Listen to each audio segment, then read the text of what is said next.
Jeg vil gerne præsentere min nye bog, Løgnens Psykologi. Og hvorfor lyver vi? Vi lyver, fordi vi dybest set er bange for at være os selv. Vi er bange for at være gode nok. Jeg løj rigtig meget i min barndom. Jeg løj over for min mor, min storebror. Jeg pyntede på mine præstationer, på mine karakterer for at være god nok. Sidenhen har jeg løjet for mine kærester. Jeg løjet om mine seksuelle lyster, mine seksuelle fantasier. Jeg har skjult min vrede, frustration, irritation, fordi jeg var bange for, at min kæreste hun skulle blive sur eller vred eller forlade mig. Jeg har skjult mine seksuelle tanker og fantasier, fordi jeg tænkte, at dem var der ikke plads til. Så ville hun måske blive skuffet eller vred, men det handlede også om, at jeg var bange for at kigge mig selv i øjnene. Så jeg fortalte historier, hvor jeg var en bedre elsker, end jeg var. Jeg var bedre i skolen, jeg var bedre på universitetet, end jeg i virkeligheden var. Jeg gjorde mig selv bedre, end jeg i virkeligheden var. Og jeg er efterhånden opdaget, at jeg blev skidehamrende træt af at pynte på mig selv. Hvad ville der ske, hvis jeg bare lagde mig fladt ned? Hvis jeg er den, jeg er i mine relationer, i mit parforhold overfor min storebror, min mor, mine tætte venner, og bare siger, jamen jeg er den, jeg er. Forskning viser, at hver gang vi fortæller en løgn, eller fortier noget, eller gør os selv lidt bedre, end vi er, så stiger vores kortisolniveau, og vi bliver mere stressede, vi bliver mere angste, vi bliver mere bange, fordi der er en del af os, der ikke får lov til at være der.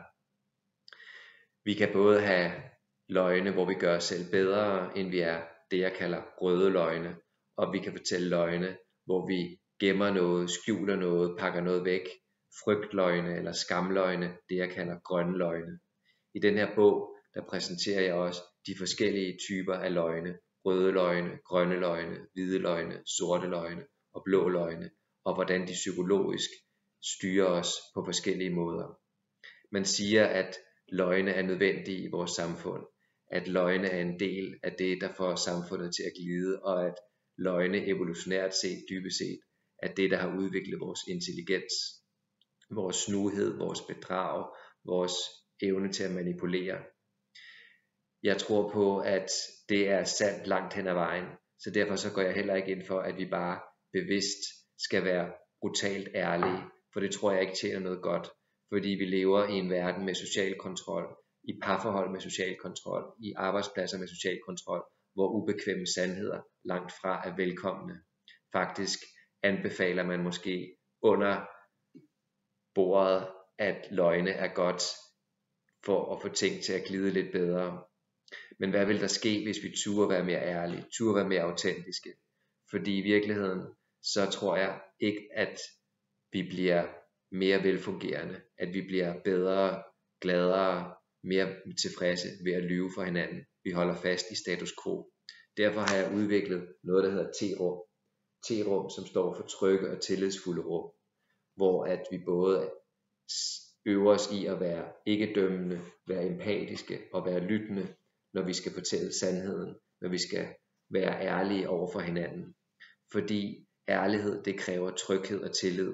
Fordi ellers så er det, at vi falder ind i de gamle vaner med at lyve, manipulere, undertrykke følelser, fordi vi er bange for omgivelsernes reaktioner. Det er det, jeg gerne vil dele med dig i den her bog, hvordan vi kan blive bedre til at være ærlige i trygge rammer.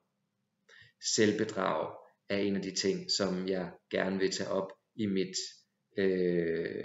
foredrag i morgen, hvor jeg snakker om, hvordan vi på alle mulige forskellige måder gør os selv bedre eller dårligere, end vi i virkeligheden er. Og jeg vil gerne også dele med dig, hvordan du kan forandre dit liv, hvordan du kan gøre dig mere autentisk ved at være autentisk over for dig selv. Fordi dybest set så længes vi alle sammen efter at blive elsket for dem vi er. Og der er en power, der er en kæmpe stor ressource i at dykke ned i det vi er bange for, det vi frygter, fordi det i virkeligheden der udviklingspotentiale ligger. Alt det vi skammer os over i os selv, alt det vi er bange for at sige, det er i virkeligheden dem vi er.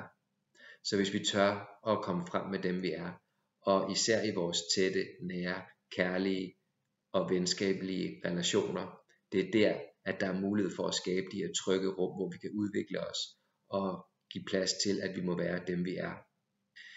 Jeg håber rigtig meget at se dig i morgen til foredraget inde i Mejlgade 28, salon 28 i Aarhus, og hjælpe dig og måske give dig nogle værktøjer, nogle redskaber, nogle øvelser, der kan gøre, at du kan finde ud af, hvem du i virkeligheden er, og få modet til at være bedre til at kommunikere din sandhed ud.